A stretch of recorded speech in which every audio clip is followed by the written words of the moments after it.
Ladies and gentlemen, welcome to episode 19 of the Dark Horde podcast. I am your host, Manny, and today we have another guest with us. And when I tell you we came across a tweet that she sent of an EVP, which we kind of debated upon this EVP when we got into Discord, but thanks to the norm, we have today Victoria Monday, and I just found out she's from Texas. Can you believe that, Victoria? I didn't even know. Yeah, I'm over here by Houston. Yeah, see, there you go. Yeah. So we do have the EVP. Victoria gracefully shared it with me. I'll be able to play it later on in a few minutes because, unfortunately, due to the magic of podcasting, when I play it, Victoria won't be able to hear it, but I'm sure you're pretty familiar with it. Oh, yeah, I lived it. Yeah. So I'll play it for the audience, and then the audience can listen to it, and then you can give your commentary as to what happened. But before we get into that, we need to know a little bit more about you, because in the 15 minutes before we started the podcast, I've learned so much, and I was thinking, oh, Victoria is just someone that had an EVP experience. She's probably not really into this paranormal stuff, but geez Louise, you blew me out the water. Tell us a little bit about your knowledge in investigating when it comes to the paranormal, anything you've done lately and things like that. This all started when I was 3, so this has been, 25 years? No, no, but when I was 3, this is when it all started. And it's just been like that my whole life. People, maybe, family members or people I love, right before they die, I won't have any idea what's going on. They'll come to me in a dream, or I'll see them in a daydream, and I'm like, okay, nice to see you. And then I find out the next day, oh, they died. So this has continued on my whole life. And the investigation stuff is really, I would say within the last year or so. I used to work for a ghost tour company that was out here in Old Town Spring. And I'd always get excited, and I'd come back and like, oh my God, you won't believe I saw blah, blah, blah, blah, blah, blah. And they're like, yeah, okay, that's not part of the tour. Stick to the script. I'm like, no, I saw shadow people. There was this ectoplasm. There was this thing that swooped down and disappeared. And they're like, yeah, okay, that's not the script. Stick to the script. Mm-hmm. So when I found when I got the EVP that night, that was last, I want to say September, maybe early October, we had this freak cold front come through. And we were out, of course, in Old Town Spring, walking around, just playing around. That's when I was really thinking about starting my little paranormal group, because I really haven't done any investigating, and things have always just happened to me. That's how I got the EVP. But like every old West town, there was the crazy hanging judge and all that kind of stuff. And we were actually on the tour. They talk about this tree by the judge's house. He hung all these people and blah, blah, blah. But there's always been a tree on the other side of the house that's just scared the daylights out of me.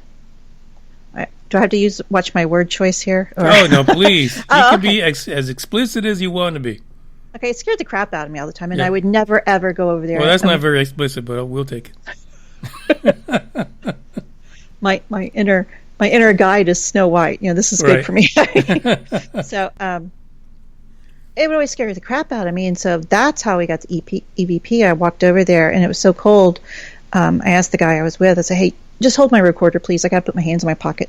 Mm-hmm. So that's how you hear him speaking. But if you listen, you hear me in the background going, "Ask if they're in the tree," Right. So, you can hear me in the background. And everyone I know, it's him. He's talking into it. It's like, no, he was having an asthma attack, so there's no way he could be. Oh, geez. Are you serious? Was he really?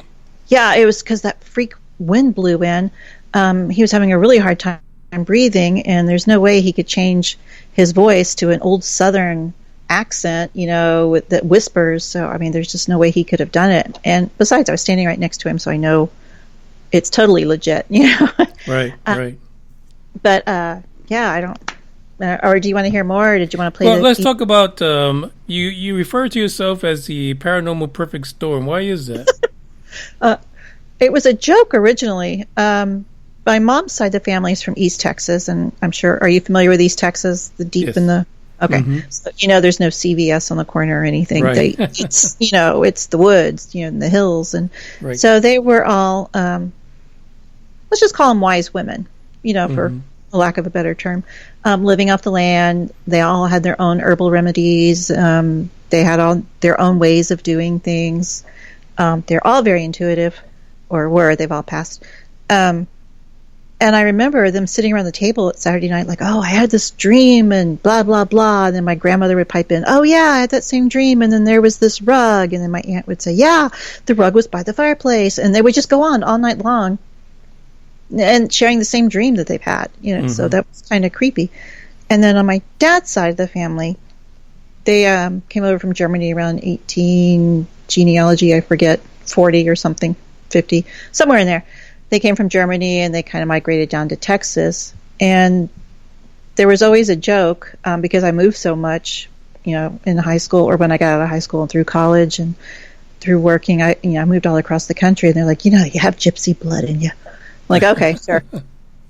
Well, it turns out we really do. Okay. One of my, I think it was my third great grandmother, her name was Magdalena.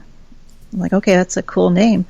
And I was having a reading one time about 10 years ago, and the lady goes, Magdalena, your grandmother watches out for you. And I said, no, that's my great-great-grandmother, I think. And she's like, she was a Roma Gypsy.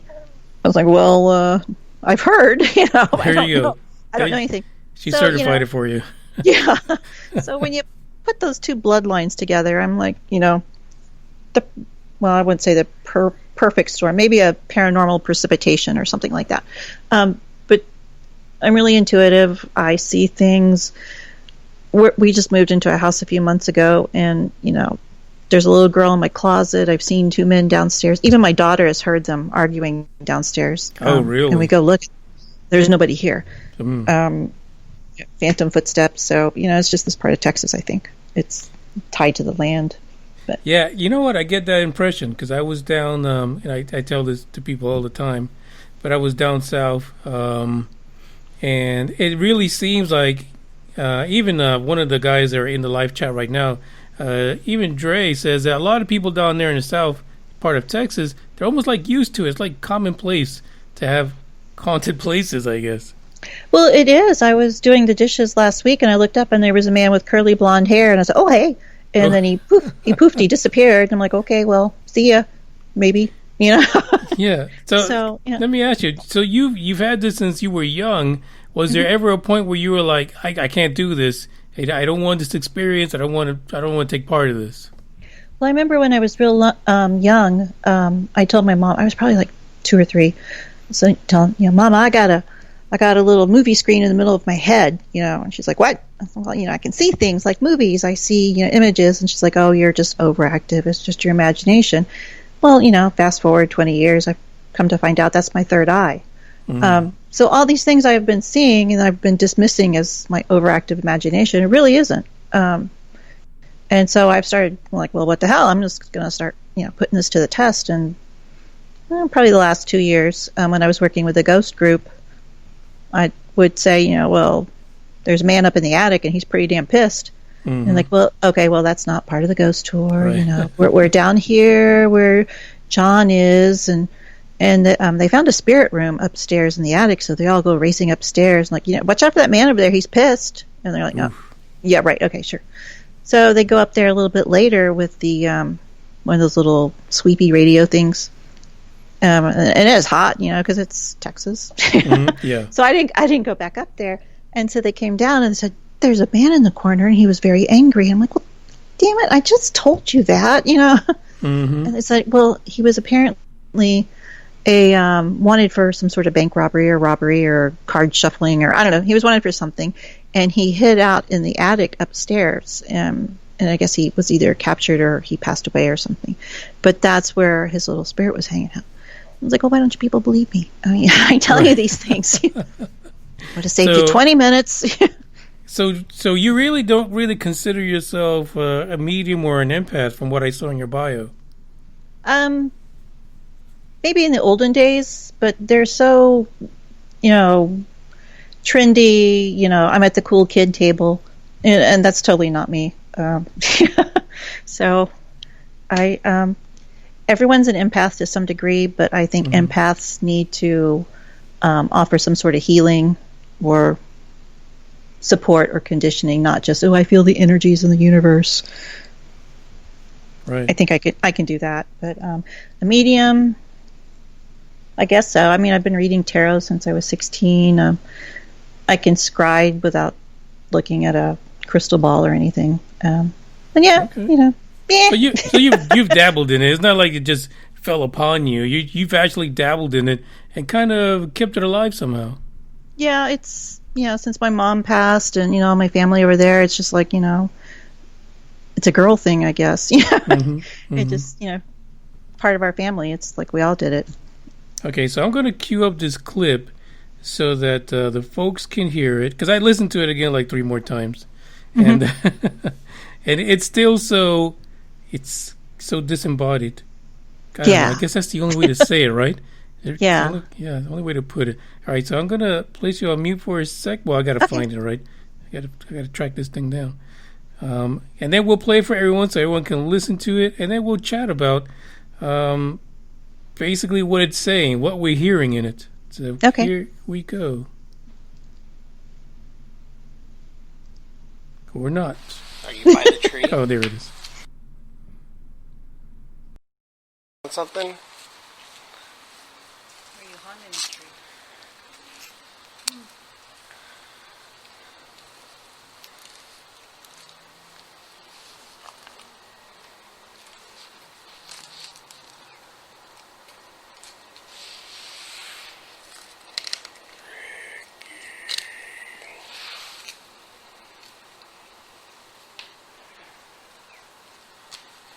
I can hear the other people.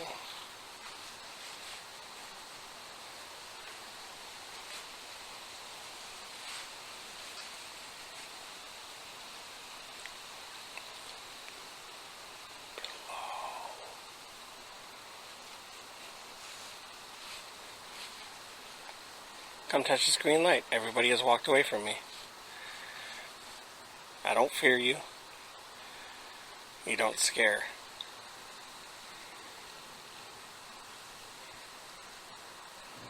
As a matter of fact, I invite you.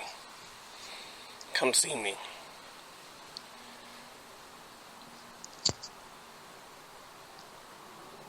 Touch me. Anything. Stay away from the girls. Come on to me.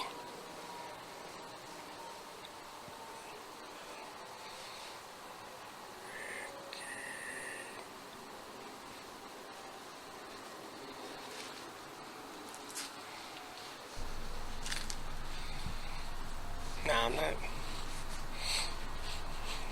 It just feels different now. So here's a question. Was his name Ricky? I think so. Oh. At first, I thought he was saying Vicky, and I was like, oh, okay, hold on. First of all, that's a familiar form of my name, and I don't know you. So we're not doing that. And then I think he is saying Ricky. But there's the middle part in the South, back in the olden days, they used to call the police, the sheriff, the marshal, whoever, the law. And I think that's what he's saying, because it's very Southern. And that's where we were. I was standing on the porch of the hanging judge, and I think he says the law, because if you listen to it, it's very in the Southern. middle, yes. Mm-hmm. Yes. So, I did hear that. So they're asking where exactly was the judge's house located? It's in Old Town Spring, which is kind of northeast of the big airport by Houston. So have you tried to investigate if maybe somebody there passed by the name of Ricky? Well, the story that we were told to tell, my Southern slipped out. I'm sorry, to tell was that the judge lost his daughter, the judge lost his wife. It was during Prohibition, of course. So he started drinking moonshine, bootleg, and all that kind of stuff. Mm-hmm. And it was actually made of rye, which had ergot in it, which created the hallucinations, basically the kissing cousin of LSD. So he was tripping out, and he started hanging people in his backyard. He thought, well, you're guilty, man, and he's just going to hang you. Right. So it's been reported that he hung 48 people in that tree. Ooh. It's the other tree that scares the crap out of me, and that's where we were, because the current situation of things going on, racism, segregation, it was just huge here. Mm-hmm. And I'm sure not everyone who was, for lack of a better term, lynched was actually documented. Right, exactly, yeah. Yeah, people didn't keep track of stuff like that. That's for sure. Especially if he was, loopy, and he was just hanging people left and right. I'm sure a lot of things didn't get noted. Yeah. So listen, usually I take a musical break. We'll take a musical break, and we'll be back in about 3 minutes. But then we're going to hear about your ex-husband. Sure. That's a fascinating story, to say the least. Okay. So we'll be right back.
Okay, so I had to take a quick break, just to make sure Victoria is ready for this story. Actually, I had to make sure that she was able to tell it because I didn't want to be insensitive, Victoria. I really didn't, but I opened my mouth before asking you. So it's fine. So, it's fine. I'm okay. Yeah. So you had this experience, and it really set it up for us. Just tell us, and it's concerning your ex-husband. So yes. Just tell us the story because it's fascinating to me. Okay, how much time do I have? No. you got plenty of time. Take us way back to the beginning. Well, way back in the 90s. My life. Are you familiar with the Akashic records? Yes. Okay. I had mine done a few years ago, and because I've always had this theme that keeps reoccurring in my life, and it's people in my life who are alcoholics, and it just rips my gut out, and I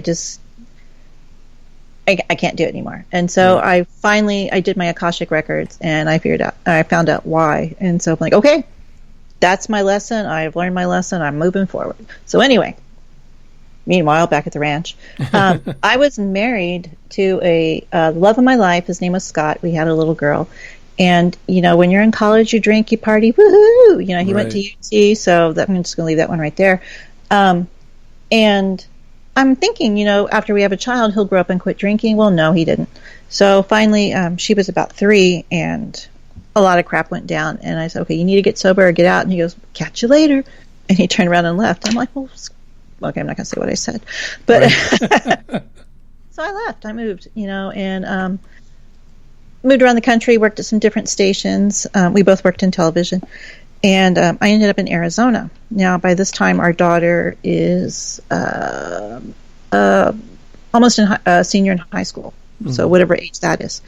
And he was really good. We hadn't talked in, 10, 11, 12 years, and he always sent child support and everything, but then one day he just stopped. I was like, well, this is not good. And so I badgered him. I politely reached out to him, and I said, hey, child support, please. And so he sent it. And then the next month it didn't show up again. And this became a repeating pattern. And so I'm like, well, screw you. I'm not going to count on you. So I got a second job. So here I am, the wonderful mom, working 2 full-time jobs, raising a daughter I love more than anything, and he's the... Okay, well, I'm not going to say. I'm going to leave my happiness.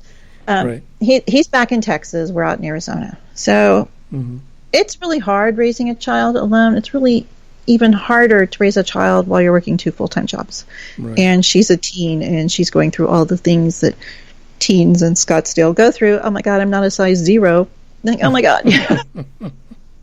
So I come home one night, and I was so tired. I didn't even turn the lights on. I'm coming home. I rip my shirt off, and I flop across the bed for 5 hours, and I get up and go back to work the next morning. So I'm coming home, and this is really hard to explain because it happened. This would be a great movie. It's just there you go. Fast cuts. It probably happened within like 5 seconds or something. And so I'm walking in, and I see somebody standing in the corner of my room, and I'm gonna look over, and I'm like, oh, what the fuck are you doing here? And it was Scott. And he had his hands over his face, and his face was kind of bent down. And I noticed he was wearing the cutaway suit that he wore when we got married. And when I said, what the fuck are you doing here? He raised his head up, and he looked at me, and he's like, oh, okay, this is where I'm at. So he puts his head back down, and I was like, oh my God, it's you. What are you doing here? And so he jerked his head back up again, and you could tell he was astonished, like, oh my God, she can see me. So all this crap she had been saying all the time we were together, maybe it's really true. And so I looked at him, and I was like, okay, I am tired. I've just worked 18 hours. I'm going to bed. And so I flopped across the bed. I said, I don't have time to deal with you. Just get in bed, and we'll talk tomorrow. And I'm thinking this is all going on in my head because I'm just so tired, and I'm so pissed, and so I'm going to sleep, and I feel the bed kind of pressed down behind me, like somebody sat down. I'm getting chills. Okay, well, you're really going to like this story then. So, it kind of startled me awake. I'm like, what the hell? Somebody just sat down behind me. And I started to get scared. I'm like, well, why am I scared? Because if it's anybody, it's him, and that's the man I married, and I don't care, I'm too tired. And so I go to sleep. And so, lather, rinse, repeat. I get up, go to work, come home the next night, well, there he is again. I'm like, what the hell are you doing here? So, I go to bed and I said, just get in bed and we'll talk tomorrow. And so this time I could feel him getting in bed and kind of like spoon up behind me a little. Right. I'm like, okay, this is getting a little weird, but I don't care. I'm tired. So this goes on for 3 weeks. Each night's a little bit more. 3 weeks, and I'm thinking it's me working through all this anger I have. Because as we go through the 3 weeks, I'm starting to remember like all the good times we had, It wasn't always bad. Yeah, maybe 50-50. But before we got married, it was really good. Mm-hmm. And so after 3 weeks go by, I've gotten rid of all the anger and all the hate, and I come to like him again as a person. It's like, well, maybe he's going through a hard time. Maybe that's why he can't send child support. Maybe I should stop being such a bitch. I'll call him later. So I go to work, and I come home that night, and he's not there. And I'm like, okay, it just had to be me working through all this anger that I have. Right. And I'm okay. I'm through the anger. And so I go to bed, and I get up the next morning, and I'm checking my emails real quick, and there's one from my brother-in-law. It says, call me. I'm like, oh, crap, I hadn't talked to you in like 17 years. Mm. So I call him. I said, what's going on? He goes, well, Scott died. I'm like, what do you mean Scott died? And he's like, he died. You need to go to the Social Security office, fill out the papers so I know you can start getting benefits because, I know what's been going on. I'm like, oh, great. So I'm in Scottsdale. He's in Houston. So we go down to the Social Security office and I explain it to him. And they go, okay, well, we need a death certificate. I'm like, oh, great. How do I get that? Just call Houston, get the death certificate. So I call back home and they're like, well, one moment, let me transfer you. I'm like, oh, great. So now I have to tell the story again. Right. And if it isn't hard enough the first time. Right. So I tell the lady, and then I tell the lady on the phone, and I tell the second lady, and she's like, just a minute, let me get you a supervisor. I'm like, oh my God, please don't make me. And so I am like boo-hooing, it was like, I just spent 3 weeks getting over all this anger and crap I was going through, and now I have to tell somebody again. And so the lady gets on the phone, and she goes, well, we can't issue a death certificate.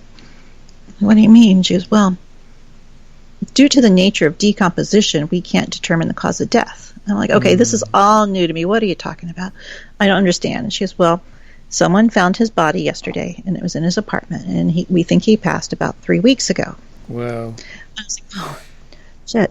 So the 3 weeks that he's been hanging out, vacating out in Arizona, he was just gone. So there's a gentleman I've been interested in, and we've been chit-chatting probably about a month or so and talking on the phone, all this kind of stuff. And so I'm telling him the story a week or so ago, and he's very intuitive, and he's listening, and he works in the paranormal world too, and so he listened intently. And when I told him the whole story, he goes, there's somebody here. I'm like, oh, okay, well, do you need to go or something? He's like, no, you don't. You don't understand. There's somebody here. You don't get it. I'm like, well, you're on your phone. I don't know. Maybe Domino's is there. I don't know. Did you order a pizza? He's like, no, you don't get it. Somebody's here. I'm like, well, don't they pop in on you? Because they pop in on me all the time. And he's like, no. And he goes, and this is nobody I know. And I'm like, okay, well, who is it? And he goes, it's somebody you know. And I was like, well, who is it? And he goes, the minute you started telling me the story, the lights in my bedroom started dimming. And they've never done that before. And he said, I've gotten the chills. And so he's over there whipping out the K2 meter, and he's, reaching for the obelisk, and, he's going to find out who it is. And so I asked him, I said, well, is it Scott? And right when I said that, my stomach did this flippy flip, like, you're riding on a roller coaster. And he goes, yeah, I think so. And now he's gone. I'm like, well, shit, now he's here. But what I didn't tell him is about 3 or 4 years ago, there was another guy I was dating, and I was telling him the same story, and we were sitting on the sofa, and he jumped up and like, holy shit, somebody just sat down next to me. I was like, oh, well, I think I know who that might be. So it really puts a cramp in your datings. It does, right? It's like your meet and greet has turned into a met and regret, and they all start running, so... Which is really weird because he never paid this much attention to me when we were married. So I don't know what the hell he's doing now, but I don't know. So do you think it's more like he might be protecting you in a way? Oh no. He's just interfering. Yeah, I don't know. It's like, is it when you call Beetlejuice and they show up? It's like maybe I should, change the names or just quit telling the story altogether. Is he over there? Because you said you got the chills. I did. I mean, I wouldn't be able to tell you. But if he's here, I'm leaving. I'll come back when he's gone. But it's a fascinating story because, like I was telling you earlier, you don't really, like when someone passes, good, bad, or indifferent, as far as your relationship with them, you don't have that connection afterwards. I think a lot of people want that connection or to, have that time again. But you, as sensitive as you are, you still have that. Sometimes that's good. Sometimes it's bad, Right. But it's this week was my mom's birthday, so it was really difficult this week. And Mercury going retrograde and everything, and Venus in retrograde. I was like, but it's good for you know that you never really die. Right. You just keep going on. You just keep going. You hang around with your folks. So whenever it's inconvenient. Hey, she likes this guy. Let me go over there. That's hilarious. And I couldn't imagine that. It's still, for me, I'm not sensitive in that way, but, I can only, like, whenever I was telling you about Chris Garcia, the psychic, like, I'm always asking him, how do you see this? How does this appear to you? What is it that you see? What your experience is? Because it's kind of not natural for me in a way. Do you know what I mean? And so I'm really inquisitive about it, but I still can't explain it. I can't make sense of it, to be honest. Like I can feel things, like I told you at Yorktown, I felt like being watched or something like that. But that could just be me, just because of where I'm at. It just could be a natural thing. But it's fascinating to me, especially hearing your stories, that you're able to see these things pretty much wherever you go, right? So I can see it could be intrusive. Well, there's many things. Oh yeah, no joke. Stay out of the. Yeah, never mind. Changing clothes. Never mind. There's a lot of theories like multiple universes or all time exists now, and sometimes it's like maybe there are multiple timelines happening at the same time, and if you were to take like two negatives and hold them up at the same time and look through them, you would see both images, but you wouldn't see both images clearly. Like you would see part of one and part of another, and then and that's what it's like most of the time, because in Old Town Spring there were shadow peoples, shadow persons, shadow peeps. They were following us around, and there was some really nasty ones out there, and we learned to stay away from those guys. But the rest of them were really nice, and they were positive, and I would talk to them like, so what do you think about the weather? Or there was over at the judge's house, his wife would show up all the time, and I would just talk to her as another mom. You could smell her perfume. And it's like, oh, hi, how you doing? Yeah. And so do people ever turn around and say, Victoria, who you're talking to? No. They just kind of leave me alone. I talk to myself all the time. So there you go. Oh, so now you've, so I guess, was it 2 years ago you started Wyldwood Paranormal? Yeah, sorta. I'm still starting it. Okay. I found that most of the people, and this is no slam on anybody, if you believe something's going to be negative, then of course that's what you're going to find. Right. If you feel that something is demonic, that's what you're going to find. My biggest pet peeve is, well, they say you're supposed to. Like, okay, who the hell is they? You can't go by what you've seen on television. I've been reading since the 80s. I worked in a bookstore, and one of our perks was, hey, you can read the books here. So everything in the metaphysics section I read. I read history and philosophy and theology, and so I'm fairly well read. So is there a place you've ever thought, maybe I shouldn't be in here? Yeah, I'll have to send you the picture later. Oh. Uh-oh. Yeah, there is. Old Town Spring is really amazing if you ever get a chance to come out here. It's a bunch of old, small houses that have been reclaimed, and it's put together like a little touristy thing. But late at night, the whole energy changes, and I do believe it's because of the land. And I was taking a midnight tour through, and it was like a group of football players and their little skinny girlfriends. And so we were standing in a street, and I was like, yeah, you need to watch out for over there because that's very negative over there. And there's a man in a cowboy hat. And as soon as I said that, he stepped off the porch and started walking towards us. And they all went, ah, and took off. So I'm like, okay, so this is not where we need to be. So we need to go away. Mm-hmm. Is there anything you prepare whenever to yourself? Any things that you do to prepare to go into a place that you know is active that helps you kind of center yourself? Personally, and this is going to sound weird, but I channel Snow White. Everything is like, oh, look, a little butterfly. And it's all happy and love and light. And I do believe that vibration that I put out of happiness and love and positive energy is kind of like a barrier or a bubble or something. And that, because I was telling a friend one time, I just don't see all this demon stuff that they're talking about. And he goes, well, don't you get it? When you turn a light bulb on, the darkness is gone. So when you show up, there's no darkness. Like, oh, that's pretty cool. But and they do say that you have to invite that stuff in a lot of the times. And it sounds like you're keeping it away. Yeah, I don't want that. Right. But if you're looking for something actual physical, I heard it was actually on what was the one with the plumber dudes, Jay and Grant, Ghost Hunters, wasn't it? Ghost Hunters. I forget. It was so long ago. But the Jay dude was telling some lady, he's like, don't put your faith in the crucifix to protect you, because what happens if you lose it? Is your faith gone? Are you no longer protected? No, your faith is something you believe in. So I try not to put protection or faith or anything into something I'm going to lose or could potentially lose. I keep it in myself. Mm-hmm. It's like a bubble. But if you actually need something, I have found that dragon's blood, is that right? Dragon's blood oil, it's a plant you can make a resin out of. That really helps. It helps with like the ghost hangovers. You have the next day when you're so tired you can't even peel yourself off the sofa.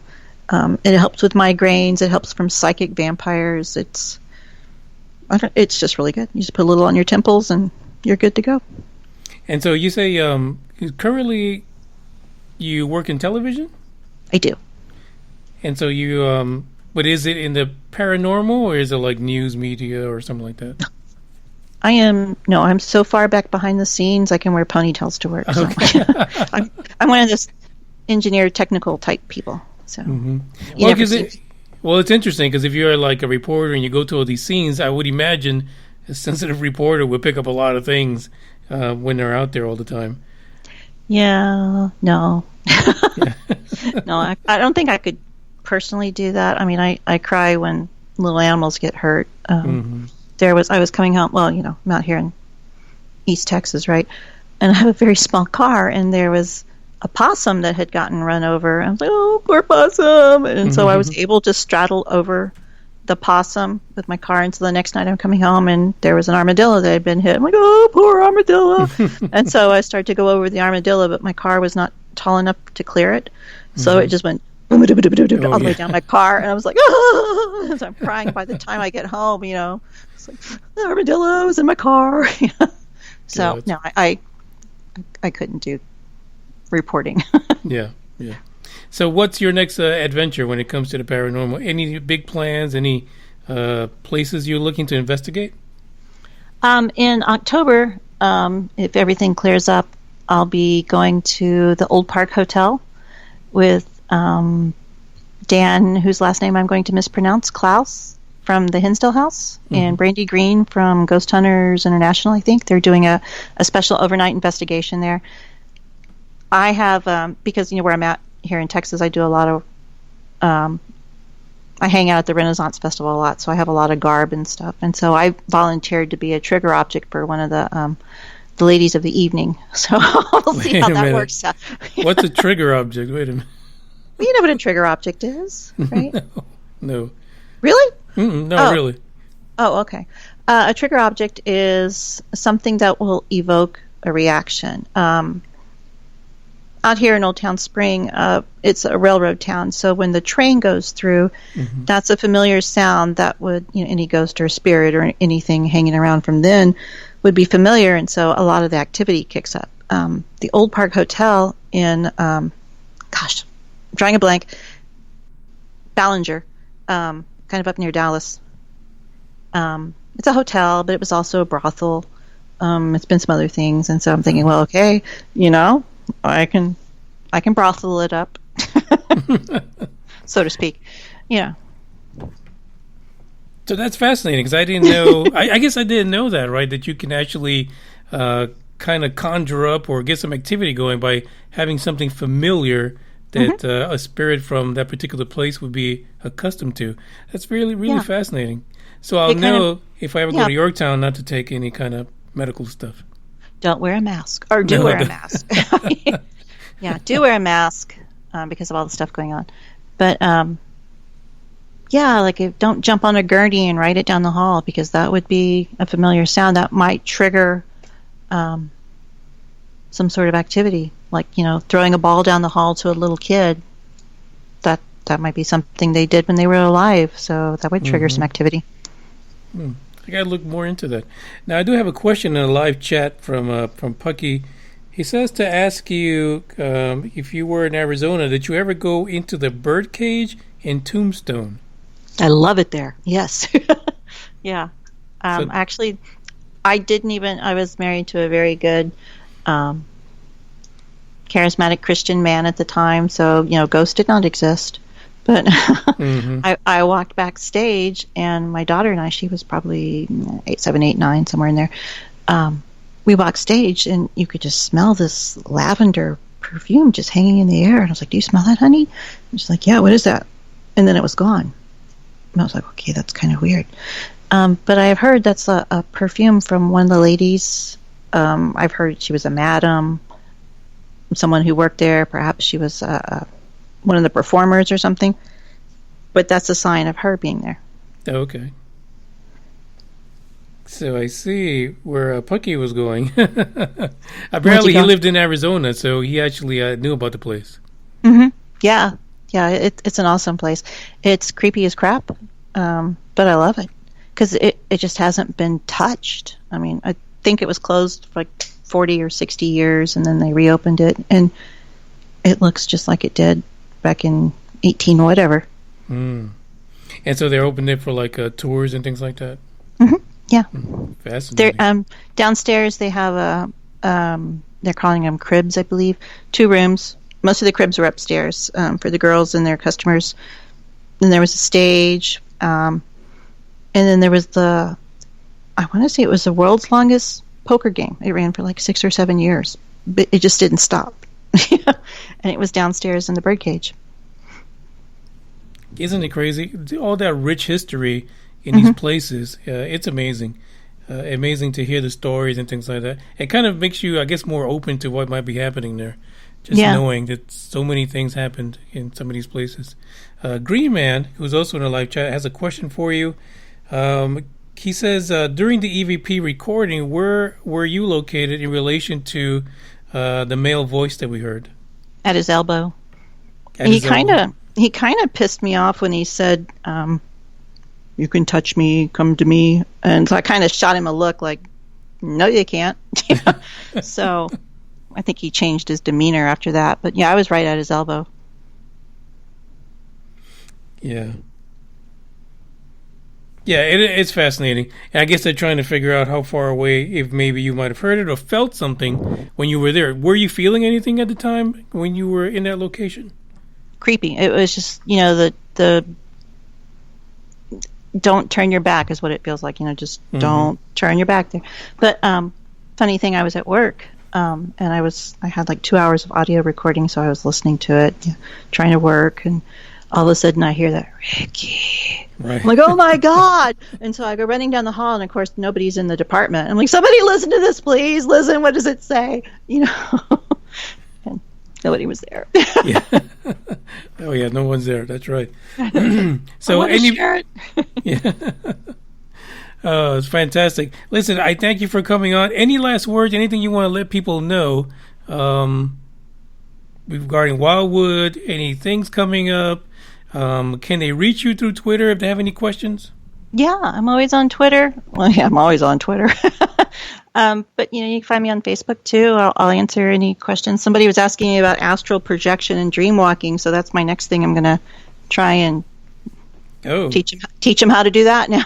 Okay, you know what? It's funny because in our Discord group, we've been thinking about trying stuff like that. To be honest, it's fun. It gives you a headache.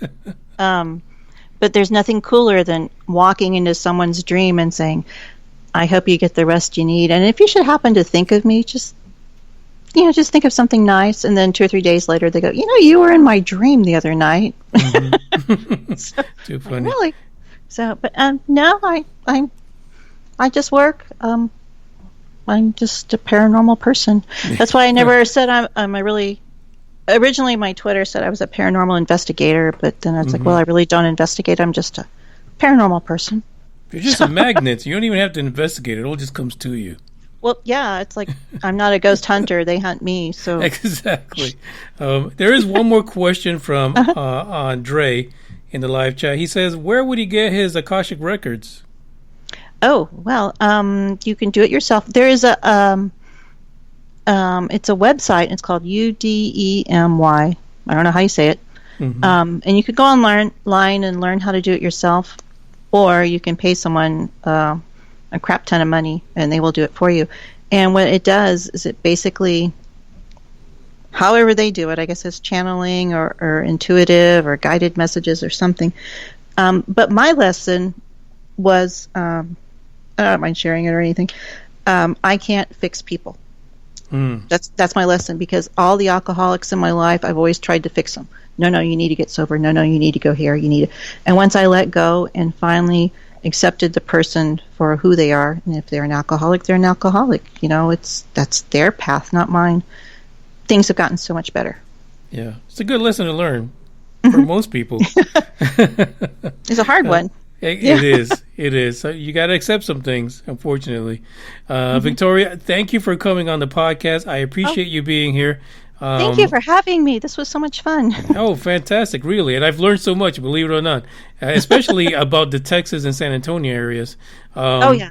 But one of the things I did tell Victoria about my trip down to Yorktown, and it sounds like we might be going along with Chris. So we'll see. I'll keep in touch, and so definitely. If we can get together with Chris, and like I told Victoria, they might just have to go in together by myself. I think you guys are too much of a magnet. Like I see Ghostbusters in my head. Really, is what I'm seeing. Stuff going everywhere, haywires. But I'll be in touch. I'll let you know, and we'll record it for the podcast as well.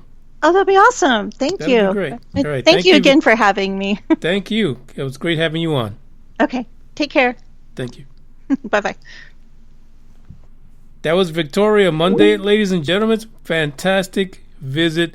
Thanks to the Norm for reaching out to her. Let me play one track, and I'll be right back. Lose my mind. Lose my mind. Lose my mind. I'm tired of hiding my emotions. Don't wanna keep them to myself.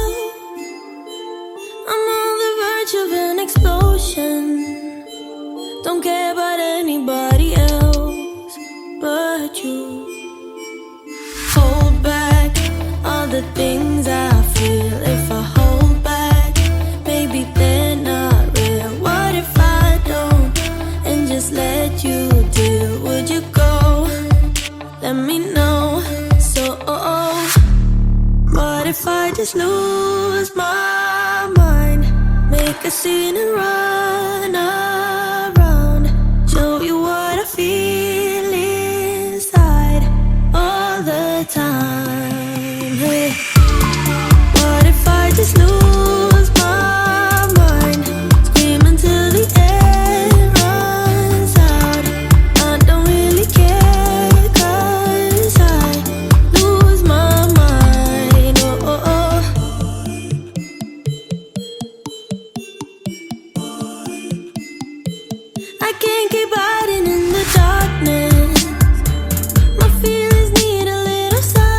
seen it run around.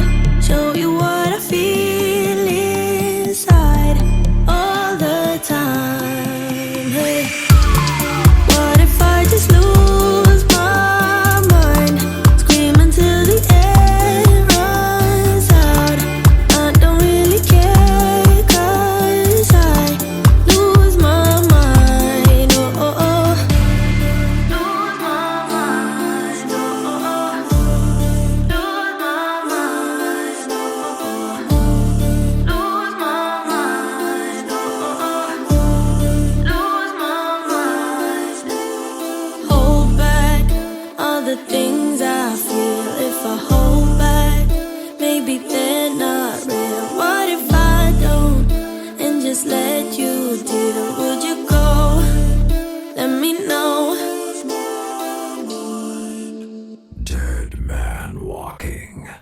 Well, folks, that is the end of the podcast. However, I did want to take time to kind of divulge the schedule for the podcast because it's going to a bi-weekly, but next week is a holiday. So July the 4th will be next week. We will have back-to-back weeks, July the 11th and the 18th. The 18th, Chris Garcia will be back, and we'll talk some of that mediumship stuff. We're going to talk to dead people, I'm sure.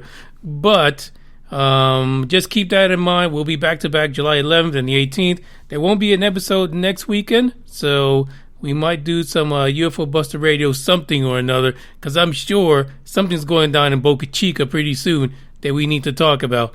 But other than that, my hope is that I can somehow get Victoria and Chris into Yorktown, and I'll be holding the camera about 5 feet away from them, social distancing, ghost distancing, maybe like 10 feet away from them, and let them do their thing. Let them pick up on whatever they do. It should be, it'll be a new experience for me, I can tell you that much. But we want to make sure we're going to try to get it on video if it does go down, and some audio. So be prepared for that. This could happen sometime in August is what I'm thinking. But it'll be fun either way. I thank you guys for listening and visiting with the Dark Horde.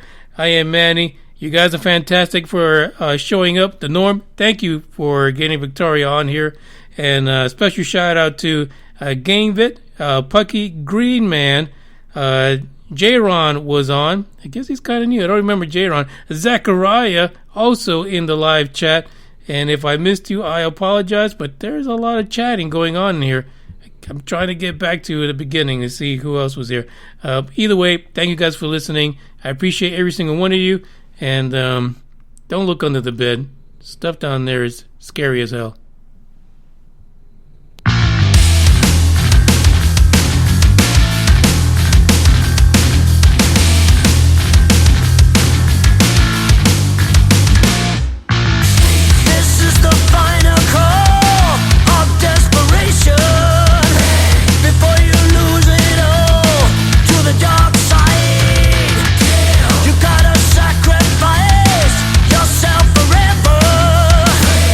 In the back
man walking.